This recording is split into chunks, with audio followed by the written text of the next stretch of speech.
श्रोताओं, वीडियो में उपयोग एक एक शब्द श्री जिद्दू कृष्णमूर्ति जी के हैं। मैंने तो बस उन्हें अपनी आवाज़ देने की कोशिश की है।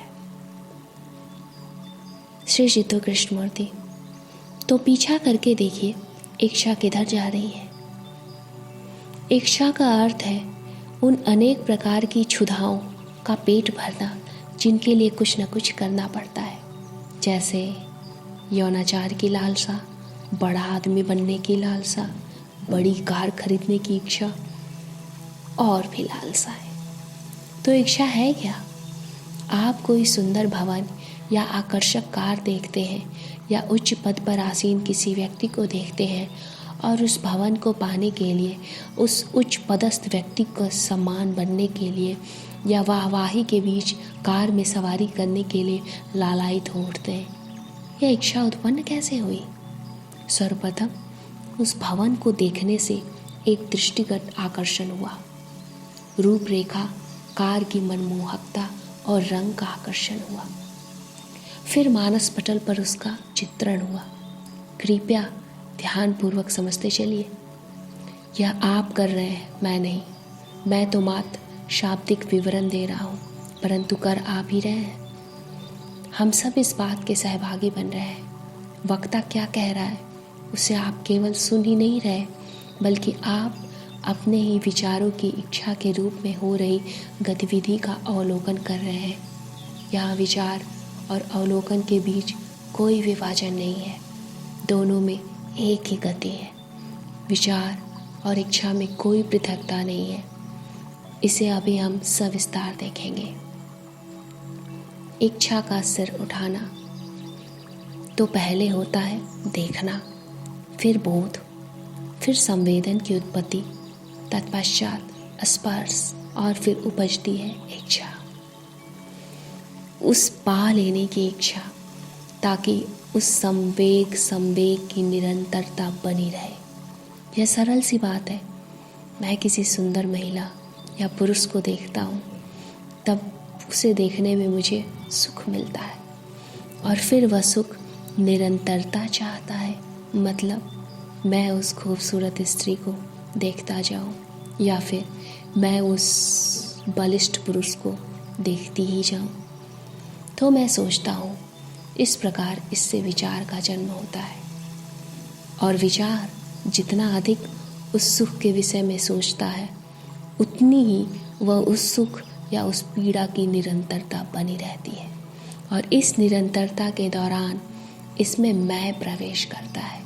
मतलब मैं चाहता हूँ, मैं नहीं चाहता, मैं चाहती हूँ, मैं नहीं चाहती। यही है जो हम सब कर रहे हैं, दिन रात सोते जागते। तो देखा आपने इच्छा कैसे उत्पन्न होती है? दर्शन, संपर्क, फिर उस संवेदन को एक निरंतरता दे देना। संवेदन को निरंतरता दे देना इच्छा है। इच्छा के बारे में कुछ भी रहस्यमय नहीं है। यही इच्छा बहुत जटिल हो जाती है जब अंतर विरोध होता है। इच्छा में ही नहीं, बल्कि इच्छा के इस विषय में अंतर विरोध होता है, जिसके माध्यम से इच्छा की पूर्ति की जाने वाली है। मैं अत्यधिक धनवान बनना चाहता हूँ। मेरी इच्छा कहती है मुझे एक धनवान व्यक्ति बनना चाहिए, क्योंकि मैं लोगों को संपत्ति, कार आदि आदि से संपन्न देखता हूँ। इच्छा कहती है मुझे भी दो, मुझे भी चाहिए। तो इच्छा का गला मत घोटिए, उसे समझिए। इच्छा स्वयं को प्रत्येक दिशा में परितृप्त करना चाहती है। परितृप्ति की ये वस्तुएं होती बड़ी आकर्षक है, परंतु प्रत्येक वस्तु दूसरी के विरुद्ध होती है। इस प्रकार हम अपना जीवन अनुकरण करते हुए, परितृप्ति के लिए जूझते हुए और कुंठाओं में जकड़े हुए बिता देते हैं। यही है हमारा जीवन। और ईश्वर को पाने के लिए तथाकथित धार्मिक लोग, संत, सन्यासी, पोप, नन, समाजसेवी कहते हैं तन का दमन करो, उसे परिशुद्ध करो, ईश्वर के साथ तादात्म्य करो ताकि इच्छाओं का अंत हो सके। तुम्हें यदि कोई सुंदर स्त्री या मनमोहक पुरुष दिख जाए तो उसकी ओर पीठ कर लो, उसके प्रति संवेदनशील मत बनो, जीवन के प्रति भी संवेदनशील मत बनो, जीवन की खूबसूरती को मत समझो, संगीत मत सुनो, वृक्ष को मत देखो, स्त्री को तो देखो ही मत, पुरुष को तो सोचो ही मत। और यही जीवन हो जाता है उस आधे अधूरे व्यक्ति का जो इस समाज का गुलाम है। इच्छा का दमन करने से नहीं, बल्कि उसे समझ कर ही मनुष्य अनुकरण और भय से मुक्त हो सकता है। आप जानते हैं, जब किसी चीज को दबाया जाता है तब क्या होता है? आपका मन कुंठित हो जाता है। क्या आपने अपने सन्यासियों, साधुओं, ननों और उन लोगों को देखा है जो जीवन से पलायन कर चुके हैं? अनुशासन के शिकंजे में कसे हुए ये लोग कितने रूखे, कितने कठोर, कितने नियमबद्ध और पाखंडी हो जाते हैं। वे प्रेम के विषय पर धारा प्रवाह बोल तो सकते हैं, परंतु कभी भी उन्होंने प्रेम को किया या महसूस नहीं किया होता है, क्योंकि इसकी इजाज़त वो अपने जीवन को देते ही नहीं। परंतु भीतर से वे सब उफनते रहते हैं। उनकी इच्छाएं कभी पूर्ण नहीं हो पाती या फिर समझी नहीं जाती। सद्गुरुओं की चादर ओढ़े ये व्यक्ति जीवित शव हो जाते हैं, मुर्दा हैं ये लोग। जो हम कह रहे हैं वह एक बिल्कुल भिन्न बात है। इच्छा को जानना, उसके बारे में सीखना समझना आवश्यक है। सीखना यह नहीं कि इसके साथ क्या किया जाए, इसका गला कैसे घोटा जाए। समझ रहने पर इच्छा होती तो है, परंतु जड़ नहीं जमा पाती। ध्यान दीजिएगा, इच्छा विरोधाभासों को जन्म देती है, और जो मन पूरी तरह सजग है वह विरोधाभासों में जीना पसंद नहीं करता। अतः वह इच्छा से पीछा छुड़ाना चाहता है। परंतु मन यदि इच्छा को दरकिनार करने के बजाय उसे समझ सके या कहे बिना यह इच्छा अच्छी है वह बुरी है, अतः मैं इसे पूरी करूंगा और इसे छोड़ दूंगा। यदि मन इच्छा को त्यागे बिना, पसंद नापसंद किए बिना, उसकी निंदा किए बिना उसके संपूर्ण स्वरूप को समझ ले, तब आप पाएंगे कि मन बहुत ही शांत व स्थिर हो जाता है। इच्छाएं आती तो हैं, परंतु वे कोई छाप नहीं छोड़ पाती।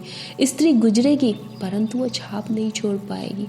पुरुष गुजरेगा परंतु वह दिल पर कोई आक्रमण नहीं कर पाएगा। उनका कोई विशेष महत्व नहीं रह जाता। वे मन में जड़ नहीं जमा पाती और समस्याएं नहीं खड़ी कर पाती। मन प्रतिक्रिया तो करता है क्योंकि वह इसके बिना जी नहीं सकता, परंतु यह प्रतिक्रिया ऊपरी रहती है, जड़ नहीं जमा पाती। समझिएगा, इसलिए इच्छा के इस संपूर्ण प्रक्रम को समझ लेना बहुत महत्वपूर्ण है, जिसके फंदे में अधिकांश लोग फंसे हुए हैं। युवक, क्या ऐसा संभव है कि हमें इच्छा भले हो किंतु उसकी पूर्ति का कोई आग्रह ना हो? श्री चित्तू कृष्णमूर्ति, हम अधिकांश लोगों के लिए इच्छा का अर्थ है आत्मलिप्तता, आत्म प्रदर्शन। मुझे अमुक चीज़ की इच्छा है, वह मुझे मिलनी चाहिए, चाहे वह कोई सुंदर व्यक्ति हो, भवन हो, कोई कार हो, कोई विचार हो, वह मेरे पास होना चाहिए। मुझे अमुक चीज़ मिलनी ही चाहिए। वह क्या है जो इच्छित वस्तु को अनिवार्य रूप से पा लेने की इस तड़प, इस संवेग, इस मांग को उत्पन्न करता है? यह एक सरल और स्पष्ट बात है कि इच्छा के ही एक प्रकार अर्थात आत्म प्रदर्शन पर इतना जोर क्यों दिया जाता है। आत्म प्रदर्शन में कुछ बन जाने का आह्लाद है, क्योंकि आपको मान्यता मिलती है, आपको पहचान मिलती है। लोग कहते हैं, अरे आप जानते हैं वह कौन है? और इसी प्रकार की अनर्गल बातें। आप कहेंगे कि यह केवल इच्छा नहीं है, केवल सुख नहीं है, क्योंकि इस इच्छा के पीछे भी कुछ है जो अभी भी बहुत सशक्त है। परंतु इस बात तक आप सुख व इच्छा को समझे बिना नहीं पहुंच पाएंगे। इच्छा और सुख की हलचल को हम कर्म कह देते हैं। मैं कोई चीज़ पाना चाहता हूँ और उसे पाने के लिए कोई काम करता रहता हूँ। मैं लेखक या चित्रकार के रूप में प्रसिद्ध होना चाहता हूँ, और यह प्रसिद्धि पाने के लिए मैं जो कुछ कर सकता हूँ वह करता हूँ। परंतु प्रायः मैं हाशिए पर आ जाता हूँ और संसार में कभी अपनी पहचान नहीं बना पाता, मान्यता हासिल नहीं कर पाता। इसलिए खिन्न हो जाता हूँ, कुंठित हो जाता हूँ। मैं इसके संताप से गुजरता हूँ और चिड़चिड़ा हो जाता हूँ। और विनम्रता का ढोंग करने लगता हूँ। इस तरीके से मुझ में ये सारी बातें आ जाती हैं।